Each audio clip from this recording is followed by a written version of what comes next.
CPM Ernakulam സമ്മേളനത്തിൽ ജില്ലാ നേതൃത്വത്തെ കടന്നാക്രമിച്ച് വി ഗോവിന്ദൻ. രാഷ്ട്രീയ ബോധവും കമ്മ്യൂണിസ്റ്റ് ബോധവും കുറേ നേതാക്കൾക്ക് കൈമോശം വന്നു. ധനസമ്പാദനമാണ് പല നേതാക്കളുടെയും പ്രധാന ലക്ഷ്യം. അവിഹിതമായി നേടുന്ന പണം കൊണ്ട് എല്ലാം നിയന്ത്രിക്കാമെന്ന് കരുതുന്നവരുണ്ട്. അവിഹിതമായി സമ്പത്ത് ആർജിച്ചവർക്കെതിരെ നടപടിയെടുത്താലും സംരക്ഷിക്കുന്നവരുണ്ടെന്നും ജില്ലാ സെക്രട്ടറി CN മോഹനനും പരോക്ഷ വിമർശനം. Media 1 exclusive.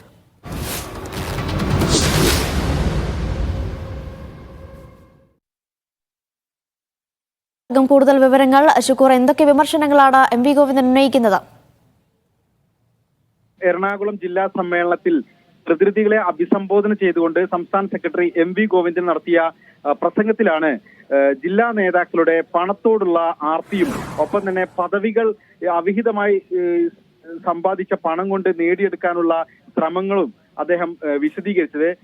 പലർക്കും പണം സമ്പാദിക്കുക എന്ന ഒറ്റ ലക്ഷ്യം മാത്രമാണ് ഉള്ളത്. ആ പണം കൊണ്ട് പദവികൾ എങ്ങനെയെങ്കിലും സംഘടിപ്പിക്കാമെന്ന് അവർ കരുതുന്നു.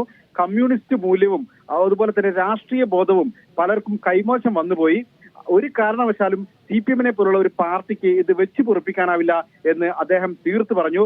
ഒപ്പം തന്നെ നേരത്തെ കൂപ്പർ വിവാദത്തിൽ നടപടി നേരിട്ട CITU നേതാവ് PK അനിൽകുമാറിനെതിരെ സംഘടനാപരമായ നടപടി എടുത്തിരുന്നു.